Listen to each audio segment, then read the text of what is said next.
laptop ketinggalan, nggak hilang. Iya. UI hilang. Oh, gitu. Kan, Pak? Yes. Iya, Dok. Baik, ini nanti kalau saya nggak buka tanya jawab sama peserta nanti saya diamu ini, Dok. Baik, silakan. Ah, ya, boleh, boleh. Mumpung Dokter Rio masih bisa berada di forum ini, barangkali ada yang mau bertanya, silakan. Izin bertanya, Ibu Moderator. Siap, siap, Mas Adrian. Boleh dinyalakan? Oh iya, sorry. Ya, silakan, Mas Adrian. Selamat pagi, salam bahagia, Dok. Nah, selamat pagi. I love you, pokoknya, Dokter. Ini kayaknya fansnya Dokter Yu juga ini kalau udah nge-wireless. Oh, ini udah masuk ke ini parasocial relationship disorder sama Dokter Yu. Jangan tuh. Jangan. Iya, Dok. Ini saya 2012 itu didiagnosa sama psikiater kena social anxiety disorder. 2020 saya didiagnosa oleh psikiater depresi, Dok.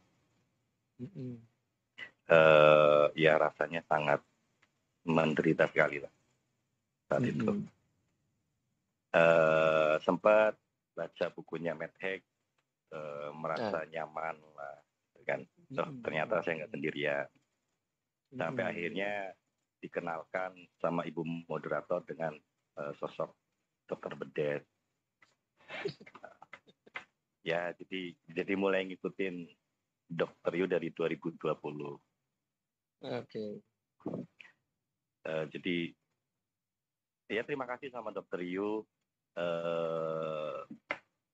Salah satu saya bisa cepat keluar dari lubang gelap dan dalam itu mungkin salah satu variabelnya adalah saya dengerin semua podcast ya Dokter Yu.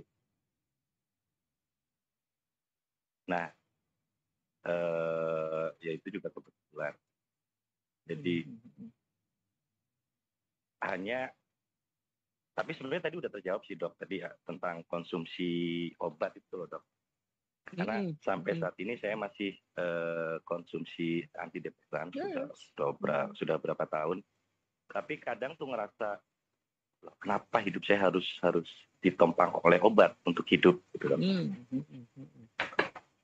Itu tapi tadi sudah dijawab oleh dokter tentang quality hidup gitu. Nah, ada pertanyaan yang selama ini saya sering nanya di live-nya Om Kowim kalau di IG tapi belum pernah terjawab Dok. Om Kowimnya ada di sini. Iya, saya lihat Om Kowim nyimak. Lho ono arek ono, arek gede. Ada Dok.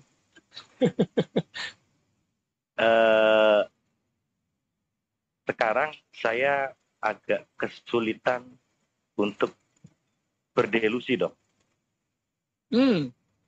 Untuk berdelusi sesuatu yang memang tidak ada kesulitan. Itu apakah dampak dari saya konsumsi antidepresan cukup lama? Jadi misal contoh saya kesulitan berdelusi dengan penghuni pohon cipukan gitu Dok. Padahal dulu sebelumnya saya ya termasuk lumayan religius lah Dok. Apakah itu karena pengaruh obat antidepresan yang saya konsumsi cukup lama gitu Dok? Gini, delusional itu tidak harus dengan obat sih. Dengan berpikir rasional itu delusional itu bisa dipapras gitu ya. Ya, delusional itu bisa dihilangin ya, berpikir latihan berpikir logis gitu. Nah, mengenai apakah ini kalau misalkan saya ditompang dengan obat-obatan untuk kualitas hidup lebih bagus. Lalu apa bedanya gitu ya? Misalnya Mas Ardian itu mau ke Jakarta tergantung mobil. Lalu ada apa bedanya? Itu kan untuk meningkatkan kualitas hidup. Naik motor, naik mobil itu kan untuk meningkatkan kualitas hidup gitu. Kita tiap hari pakai baju itu kan untuk meningkatkan kualitas hidup, itu nggak kedinginan. Ya, jadi kita itu tergantung pada banyak hal. Saya itu kalau nggak pakai kacamata ini nggak bisa baca itu, nggak dekat gitu ya. Apakah saya harus harus tergantung kacamata. Iya kalau ingin baca, gitu, ya. Gitu. Ya. Tidak ada cara yang benar atau cara yang salah menghadapi depresi.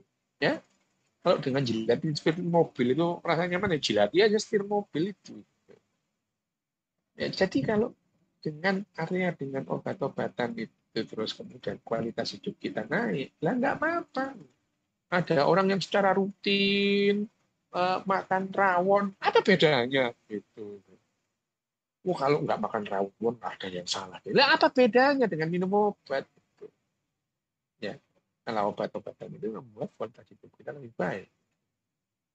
Nah, kalau kemudian kembali lagi malah delusionalnya itu apakah obat-obatan itu bisa mengurangi delusi? Oh iya, iya bisa, sangat bisa. Gitu.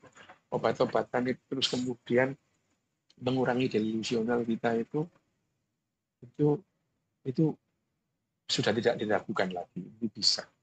Tapi sekali lagi, delusional itu memberikan kaitan dalam kehidupan kita dalam waktu yang lama. Kenapa? Loh, buktinya sampai sekarang ada, berarti memberikan manfaat untuk evolusi manusia. Gitu.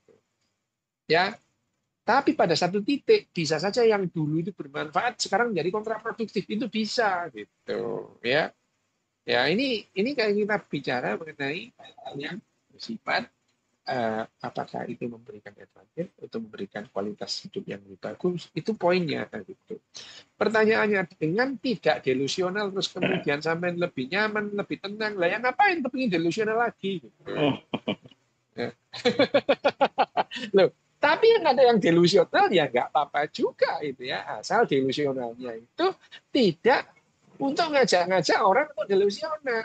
Itu kan pribadi gitu ya. Menyembah penunggu pohon cipluan, ada yang pohon jati ya nggak boleh saling mengganggu gitu. Itu kalau empati loh ya gitu.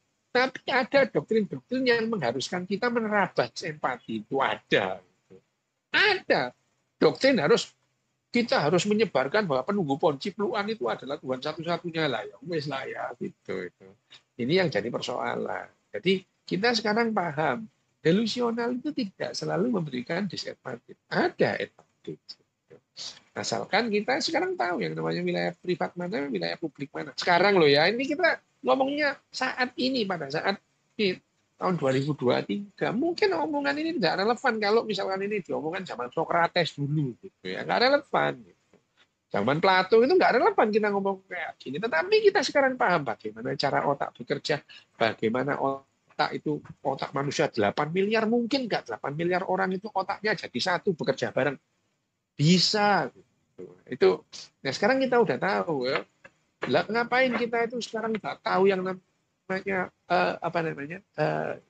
neuroscience kita masih berpegang pada Socrates mengatakan gini, Plato mengatakan gini, Immanuel Kant. Dan terus kamu itu loh mana? Kamu dari tadi ngutip filsuf, ya kamu itu yang mana?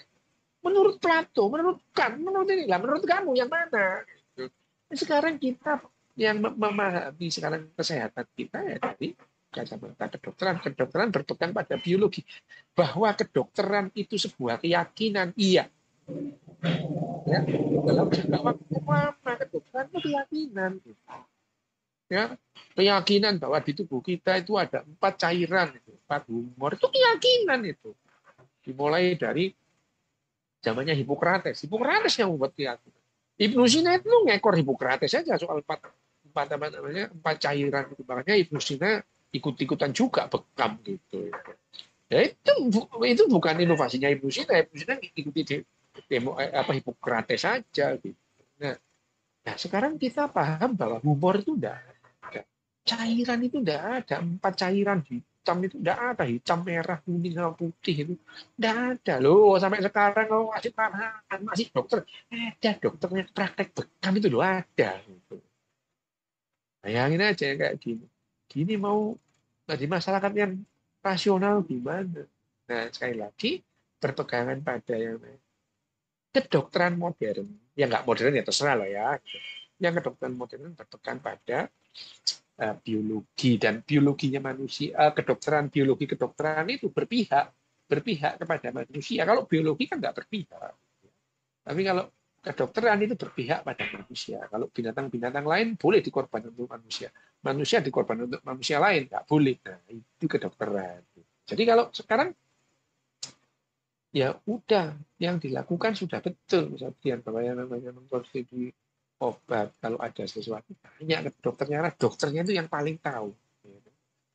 Jangan ada sosokan dokter, salah itu. Oh, kamu nggak ngikuti dari awal kok. Ini kebiasaan gitu. Orang Indonesia itu selalu mengkoreksi apa namanya terapinya orang lain, loh padahal dia nggak ikut periksa gitu. Nah ini salah satu ya, karena ini kan Fakultas Kesehatan Masyarakat ya. Kesehatan masyarakat itu dulu adalah salah satu program studi dari kedokteran dulu ya, dulu banget gitu ya, dulu sampai tahun 70-an itu Fakultas Kesehatan Masyarakat itu di UNER itu baru ada tahun 84. Baru ada, sebelumnya itu belum ada. IKM itu pun dulu bagian program studi dari kedokteran. Jadi Fakultas Kedokteran ada program studi IKM itu tahun 84 gitu ya. Dan kemudian jadi Fakultas Kesehatan Masyarakat. Memang beda, titik tumpunya memang beda. Hanya saja kesehatan masyarakat tentu saja karena masyarakat melibatkan mental, tentu saja seharusnya sarjana kesehatan masyarakat lebih paham tentang mental ketimbang dokter seharusnya ya. Ya, ditemui masyarakat ya dok ya, harus Iya kan masyarakat itu kan kumpulan dari individu masyarakat. Jadi kalau kesehatan mental itu apa, kesehatan mental itu apa, seharusnya sarjana kesehatan masyarakat itu lebih tahu dari dokter. Oke, dok, gimana Mas Adrian? Sudah puas? Masih ada yang ganjel, dok? Ya, apa? Dok, berarti keyakinan itu delusi, dok? Gini, tidak semua keyakinan itu delusi. Gini deh, sekarang gini. Mas Adrian punya ibu? Enggak. Punya. Masih hidup? Masih. Yakin? Yakin, dok. Kapan terakhir kontak? Barusan tadi pagi, dok. Ketemu. Tadi pagi. Ketemu. Berarti dari pagi sampai sekarang itu Mas Adrian yakin ibunya masih hidup? Yakin. Karena belum ada berita dia meninggal, ya kan? Ya. Nah, itu keyakinan sih sekarang ini. Kalau ingin membuktikan, ya ditelepon aja sekarang. Nah, dari tadi yang namanya keyakinan, sekarang menjadi pengetahuan. Gitu ya. Kenapa? Karena dibuktikan. Gitu. Gitu. Jadi keyakinan itu tidak selalu memberikan disadvantage. Ya tidak. Gitu. Ya, keyakinan. Nah, kalau keyakinan terus kemudian sudah dibuktikan menjadi pengetahuan. Entah pengetahuannya itu membuktikan bahwa keyakinan kita salah atau tidak gitu. Saya yakin ibu saya masih hidup. Ternyata udah mati. Ya kan tadi dari yakin masih hidup dibuktikan sudah mati gitu. Jadi keyakinan itu sendiri adalah bagian dari kehidupan kita ya gitu. Jadi delusional, kalau kita paham itu delusional ya nggak apa-apa lah ya gitu. Seringkali kita itu menikmati film Avenger itu ya kita tahu itu bohongan gitu ya. Nah, kita tahu yang namanya Thor lah, Kapten Amerika itu nggak ada, tapi kita menikmati dengan baik. Gitu ya. Bahkan itu bisa menjadi sumber ekonomi loh. Orang bisa jualan bajunya Thor lah, jualan bajunya Kapten Amerika gitu. Kita bisa memahami bahwa itu adalah bagian dari kehidupan kita. Kenapa manusia tidak bisa dipisahkan dari yang namanya delusi? Tidak bisa, itu merupakan bagian dari kehidupan manusia. Gitu. Jadi kalau ada yang paham seperti Mas Adrian gitu, udah ngambil advantage aja, ya pura-pura aja biar orang-orang ya disenengin aja gitu. Perkara Mas Adrian nggak yakin nggak apa-apa, atau tahu bahwa itu salah nggak apa-apa. Ya. Barangkali mau ya, gitu. Terus kita menghasilkan sesuatu nggak apa-apa. Gitu. Ya. Jadi yang pesulap itu yang namanya magician doesn't believe in magic ya. Magician doesn't believe in magic. Yang percaya magic itu penonton gitu ya. Ya gitu. Itu. Ya jadi yang percaya mujizat itu ya penonton gitu. Yang pembuat mukjizat itu trik gitu. Gitu ya. Nah, itu ya. Jadi ya gitu ya Mas Adrian ya. Keyakinan ini ya bisa menjadi destruktif, bisa berarti efektif. Jadi kira-kira gitu ya. Iya, Ya, dokter. terima kasih dok. Terima kasih. Dok, masih tak menerima pertanyaan lagi atau sudah? Satu lagi. Boleh. Ada satu lagi. Ini di kolom chat ada yang nanya, Dok, tapi kayaknya tadi sudah terjawab dengan pemaparan Dokter Yu terkait apakah gangguan kesehatan mental itu bisa sembuh gitu. Artinya bisa sembuh asal tadi latihan, kemudian juga kita ketemu sama ahlinya gitu supaya berkualitas gitu ya, Dok ya. Iya. Baik, ada lagi yang mau bertanya langsung? Ada lagi? Mungkin nanti kalau kita ini Dok, ada sesi berikutnya Dok, kita Oh ya, dengan senang hati, asal waktunya pas saja, nggak apa-apa. ini Dok, ya Dok. Ada lagi? Ada yang mau bertanya? Sudah? Ini tadi terkait penggunaan teknologi Dok, kan tadi dokter menyampaikan bahwa dengan meningkatnya teknologi maka makin merosot mental kita gitu loh Dok. Nah itu yang enggak. Oh enggak. Yang enggak lah itu. Loh, yang enggak lah itu. Gini loh ya. Iya, dengan kalau kita tidak siap, ya yang merosot mentalnya. Gitu. Jadi kalau siap seperti Singapura ya makin bagus gitu ya. Yo, Jepang ya makin bagus. Bayangin aja itu. Ya, itu kita itu misalnya kita jadi pasarnya apa? Pasarnya K-pop gitu. Lah ini kan kita tahu, bayangin aja. Jimin tuh nggak kenal kamu, aku jelek-jelekin Jimin, kamu marah gitu. Jimin itu pagi-pagi kalau nggak lihat Jimin bangun tidur tuh kayaknya nggak ada yang kurang gitu. Ya, tapi itu yang namanya para social relationship itu bagian dari ekonomi. Kalau kalian nggak tuh gila-gila sama Jimin ya mereka nggak makan juga. Mereka nggak makan. K-pop nggak ada. Korea tidak seperti sekarang. Gitu ya. Ini adalah bagian dari bagaimana manusia itu berekonomi. Oke? Ya dokter. Ya. Terima kasih banyak dokter. Sama-sama. Ya. Mungkin sebelum dokter meninggalkan forum kita bisa foto bersama dulu dok. Oh ayo. Ya.